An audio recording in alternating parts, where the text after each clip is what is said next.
kita tidak sadar bahwa kita selama ini ternyata dibodohi dan juga dibohongi atas nasab yang disambungkan kepada Rasulullah Shallallahu Alaihi Wasallam.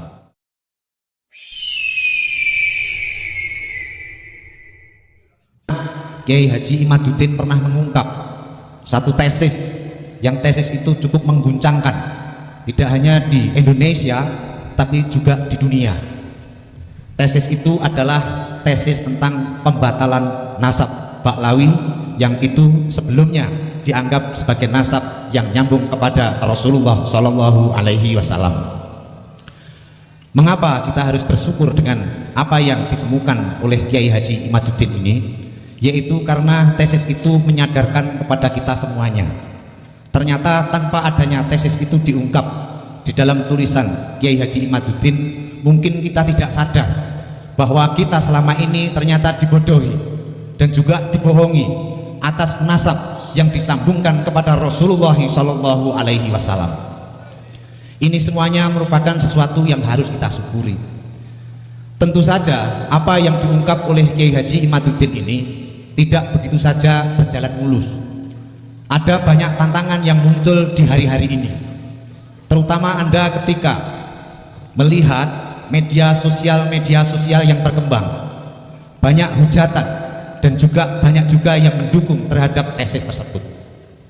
Namun di dalam hal ini kita berposisi sebagai orang yang mendukung terhadap tesis tersebut. Ada beberapa alasan mengapa kita mendukung tesis Kiai Haji Imad tersebut. Beberapa alasan antara lain ada sebuah buku yang ditulis yang judulnya itu adalah penelitian tentang orang Hadromi di Indonesia. Itu ditulis oleh seorang peneliti Belanda yang barusan diterbitkan tahun 2019. Ketika saya membaca buku ini cukup mencengangkan bagi saya secara pribadi. Mengapa buku ini mencengangkan bagi saya? Pertama, buku ini mengungkap tentang sejarah bagaimana masuknya orang-orang Hadromi ke Indonesia. Penelitian dari buku ini mengungkap penelitian dimulai tahun 1900 sampai kemudian 1950. Migrasi orang-orang Hadromi ke Indonesia yang ditulis oleh buku ini beberapa gelombang. Tahun 1920, buku ini mengungkap bahwa orang-orang Hadromi yang beremigrasi dari Hadromi ke Indonesia ini kurang lebih terhitung di dalam buku itu sebanyak 45.000 orang. Mengapa orang-orang Hadromi ini bermigrasi ke Indonesia? Alasan utama yang ditulis di dalam buku itu adalah bahwa di Hadromi ini terjadi beberapa paceklik. Paceklik itu adalah kemiskinan yang sangat akut. Ada banyak pencurian, ada banyak perampokan, ada banyak bandit yang beredar di sana, sehingga orang-orang Hadromi ini banyak dilanda kelaparan. Karena kelaparan lalu kemudian orang-orang Hadromi ini beremigrasi ke Indonesia. Di tahun 1920 ada 45.000 orang. Jumlah ini terus meningkat. Di tahun 1940 dicatat di dalam buku itu jumlahnya sangat signifikan peningkatannya, yaitu sekitar 80.000 orang.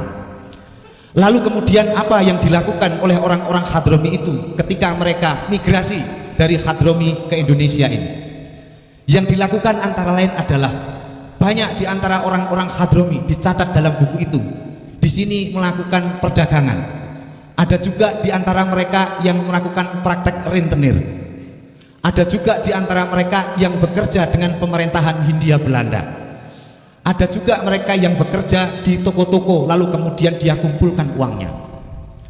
Dari hasil pendapatan orang-orang Hadromi yang hidup di Indonesia ini, uang itu lalu kemudian dikirimkan ke kerabat-kerabat mereka yang ada di Hadromi.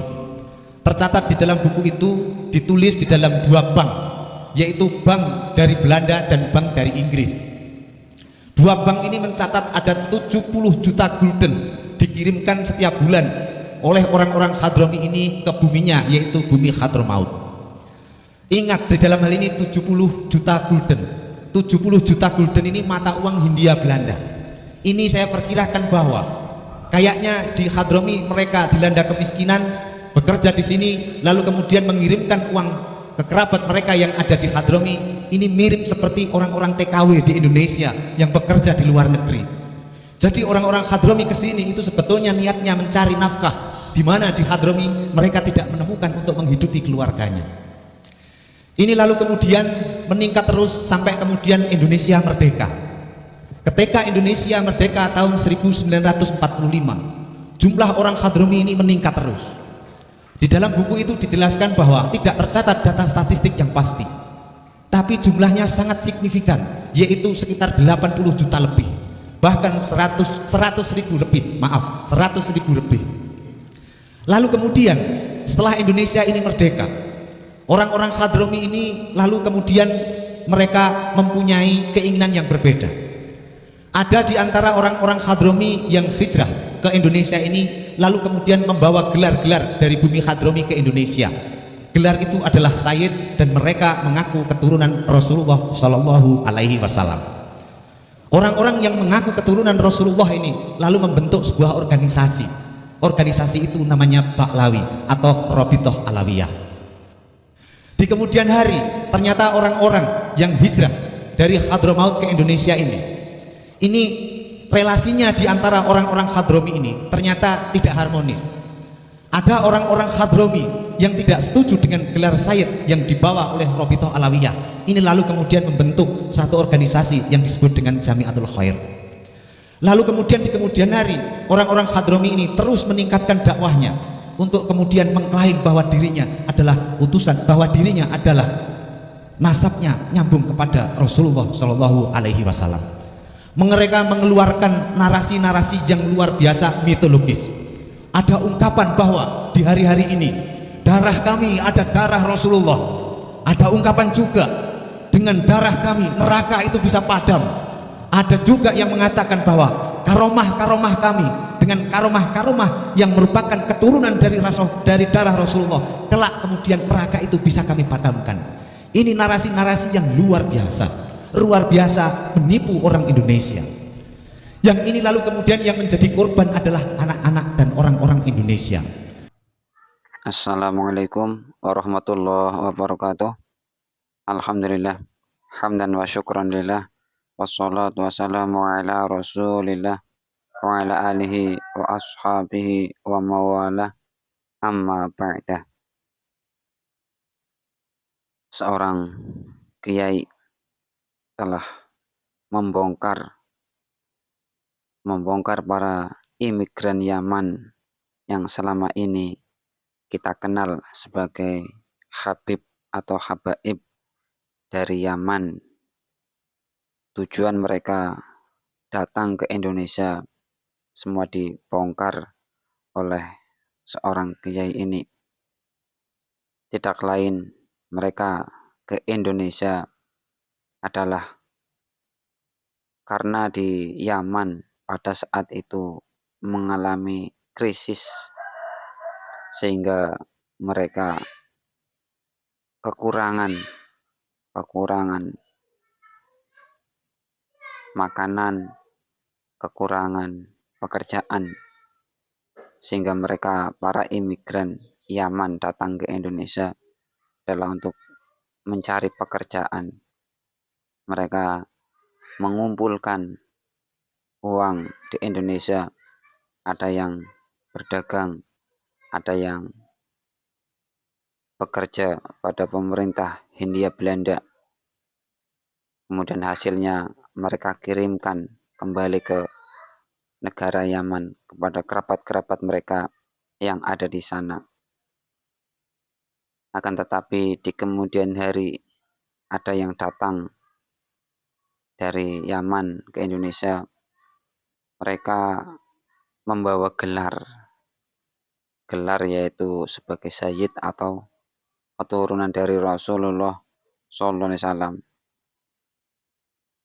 Yang dengan gelar itu mereka di Indonesia sangat dihormati, sangat dimuliakan.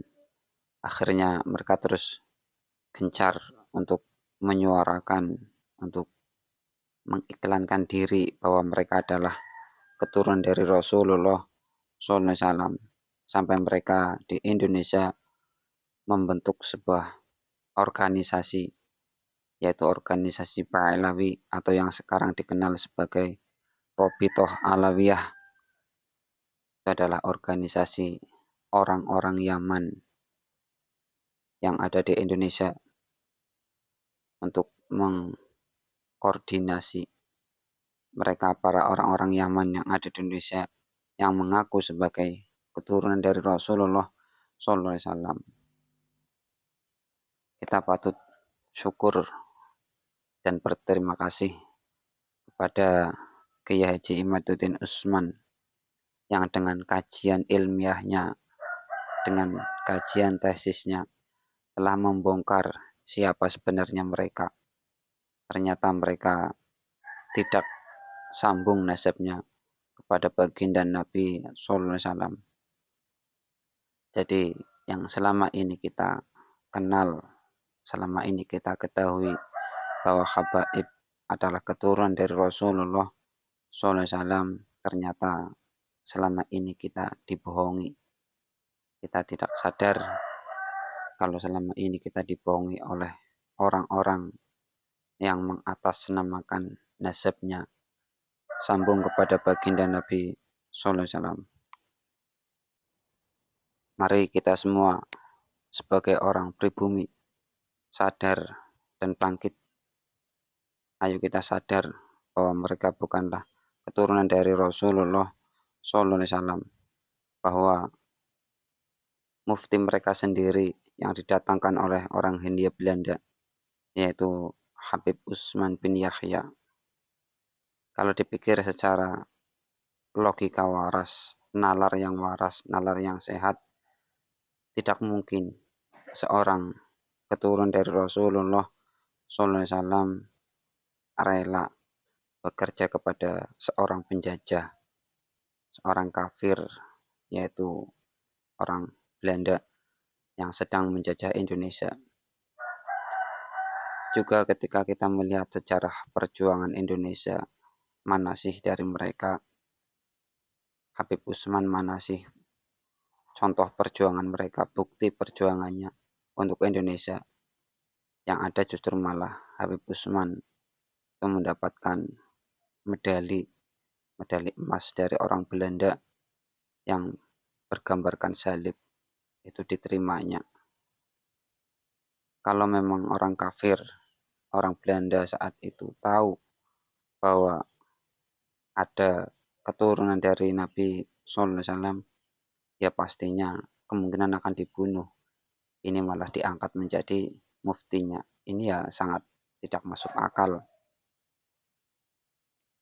Jadi sangat kuat sekali bahwa para habaib ini memang bukanlah keturunan dari Rasulullah Sallallahu Alaihi Wasallam.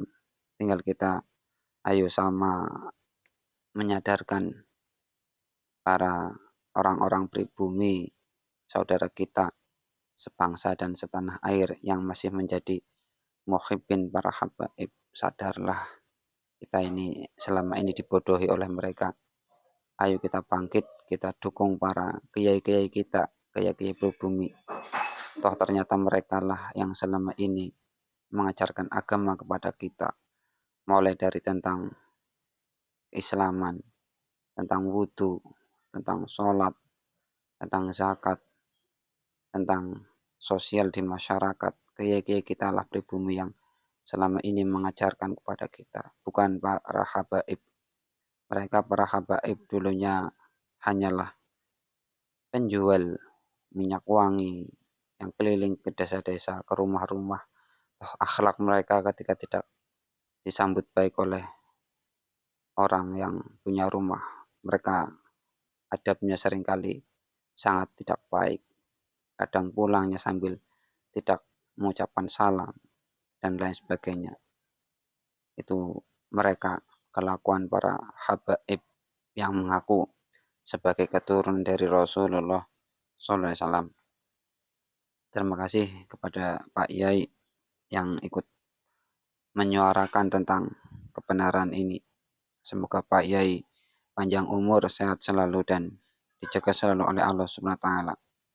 Kita semua memang harus sadar akan kebenaran ini dan kebohongan tentang mereka para habaib Alawi pasti akan terbongkar juga, karena kebatilan pasti akan musnah dan kebenaran pasti akan menemukan jalannya untuk mencapai kemenangan. Terima kasih, semoga bermanfaat. Wassalamualaikum warahmatullahi wabarakatuh.